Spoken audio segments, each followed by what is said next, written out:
Halo, selamat siang. Apa kabarnya semua anak-anak? Selamat siang. Kita lanjutkan ya pelajaran fisikanya mengenai keseimbangan benda tegar tadi. Biar lebih paham kita nanti, lebih gampang lagi untuk mempelajarinya. Kita pelajari dulu penerapan ataupun pengertian tentang gaya ya. Gaya adalah sesuatu yang dapat mengubah gerak suatu benda. Gaya adalah segala sesuatu yang dapat mengubah gerak suatu benda. Kenapa benda bisa bergerak? Ada di situ yang mengubahnya, ya. Itulah disebut dengan gaya. Nah, gaya itu banyak contohnya.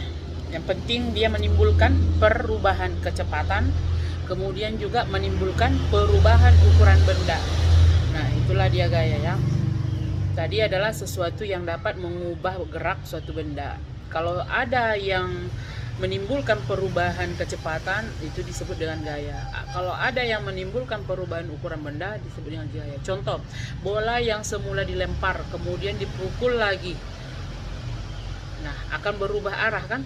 Kita lempar dan dipukul lagi. Bolanya akan berubah tempat, berubah posisi. Nah, tentunya juga bola itu tadi diam, kita tendang, kemudian bolanya bergerak. Nah, itu akan merupakan ada perubahan kecepatan, ya kan? Dari diam ke bergerak berarti berubah kecepatannya. Kemudian tadi kita bilangkan juga itu gaya mengalami perubahan ukuran benda. Umpamanya sebuah pegas. Dulu ada pulpen ya kan, pena kalau kita tekan ada pegas di dalam. Nah, pegas ini kan kalau kita tekan dia rapat, kalau kita lepas dia agak merenggang. Di situ namanya perubahan ukuran benda. Rapat ke renggang, berarti lebih rapat dia lebih kecil kalau kita ukur, kemudian dia renggang lebih panjang. Nah, itu merupakan adanya di situ gaya, ya. Nah, kemudian hukum gaya ini ada kita pelajari tentang Newton. Ada 3 hukum Newton ya. Yang hukum 1 Newton disebut juga dengan hukum kelembaman.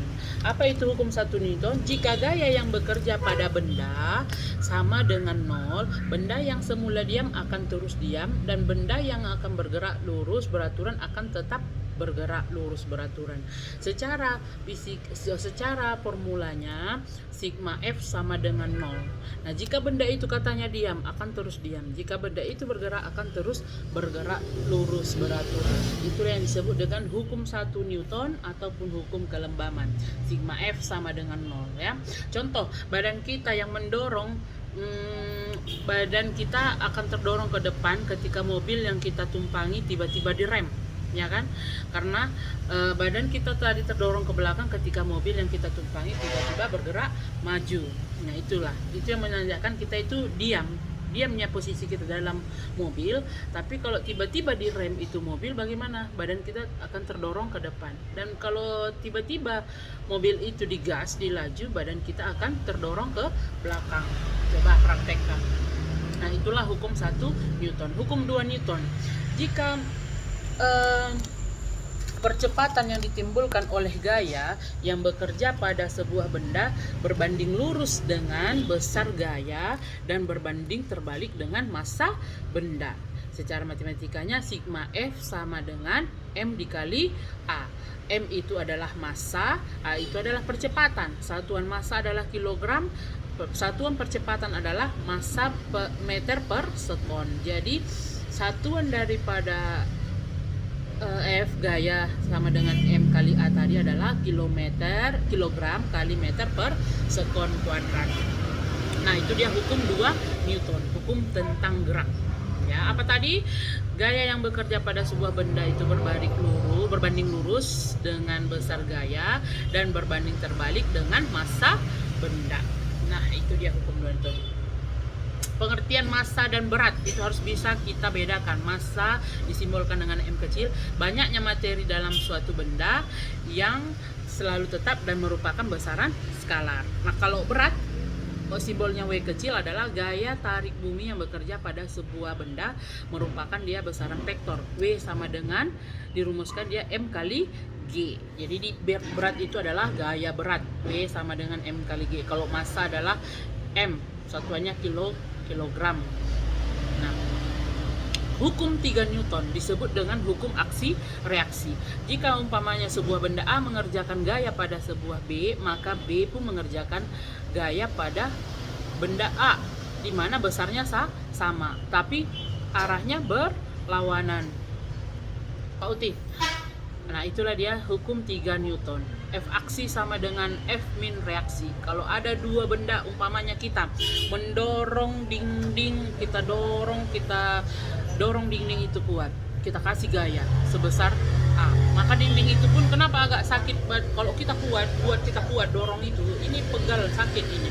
Jadi secara tidak langsung kita itu harus menyadari bahwa dinding tadi, dia benda B itu memberikan gaya lagi kepada kita, makanya ini agak pegal. Kalau kamu coba deh buktikan, kamu dorong itu dinding kuat, apa yang kamu rasakan. Nah, itu contoh hukum 3 Newton.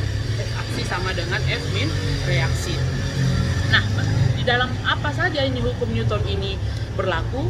Banyak. Hukum Newton berlaku contohnya pada kalau kita naik lift. Pernah naik lift, ya kan? Naik lift, dia punya katrol, ada mengangkut. Kalau kita ke mall, ke hotel, itu banyak ada lift ya. Bagaimana cara lift diam ataupun bergerak dengan kecepatan tetap? Apa yang di situ terjadi? Liftnya diam atau bergerak dengan kecepatannya tetap konstan. Nah, di situ akan berlaku hukum Newton pertama, sigma F sama dengan 0. Nah, kalau liftnya dipercepat naik ke atas, hukum Newton namanya hukum Newton kedua. Nah, kalau lift dipercepat ke bawah, hukum Newton kedua. Apalagi aplikasinya ini, hukum Newton ini.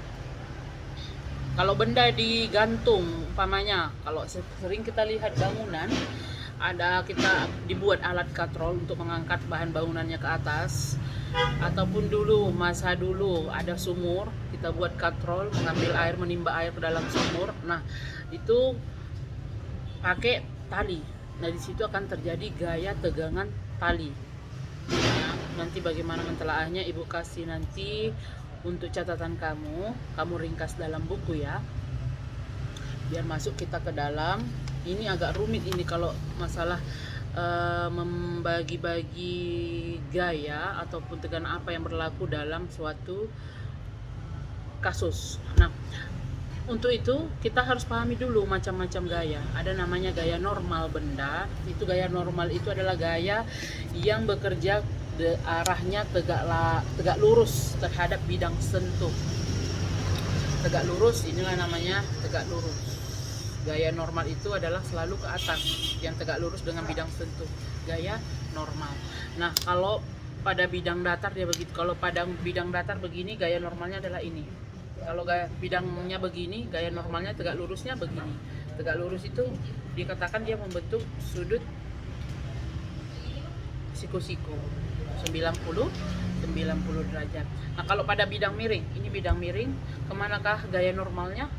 Arah ke atas. Yang jelas dia harus tegak lurus terhadap bidang. Inilah tegak lurus, membentuk sudut siku-siku 90 derajat. Itu gaya normal. Ada lagi yang dikatakan dengan gaya sentripetal. Gaya sentripetal itu gaya yang arah tegak lurus, vektor kecepatan dengan arah menuju pusat lingkaran. Namanya sentripetal, dia itu terjadi kalau geraknya melingkar. Nah, kemudian anak-anak semuanya dimohonkan kalau ada yang kurang paham boleh bertanya. Nanti Ibu kasih materi, kamu catat, kamu telaah, kamu pahami bagaimana itu bagaimana itu gaya-gaya berlaku, kenapa dia bisa positif, kenapa bisa negatif di situ. Nanti kamu lihat caranya. Kenapa dia positif, negatif itu adalah sesuai dengan koordinat kartesius sumbu X dan sumbu Y, ya kan? Kalau ke kanan, ini kanan ibu, ini kirimu. Ini kanan ibu, ke kanan dia bernilai positif, ke atas dia bernilai positif, ke kiri dia negatif, ke bawah dia nilai negatif. Nah, kalau terjadi di sini gaya tegangan apa, gaya apa, nanti arahnya sesuai dari sini pengambilannya, kenapa dia positif, kenapa dia negatif. Cobalah anak-anak semuanya lihat, nanti Ibu kasih materi, kamu rangkum sendiri, kamu pahami ya, biar masuk kita ke contoh soal. Semangat ya anak-anak, jangan lalai. karena ini belum tentu juga kita tatap muka lagi dalam beberapa waktu. Memang selama ini pembelajaran dulu tatap muka, itu pun kalau kamu memang bisa, kalau anak-anak memang ada keinginan, pasti dapat ya, pasti bisa belajar. Nggak mesti pun tatap muka, nggak mesti daring. Kalau memang anak-anak mau, harus dari kemauannya ya. Oke lah, selamat bekerja. Habis ini ibu kirim lagi nanti contoh soal dan untuk tugasmu ya. Selamat siang buat anak-anak semua.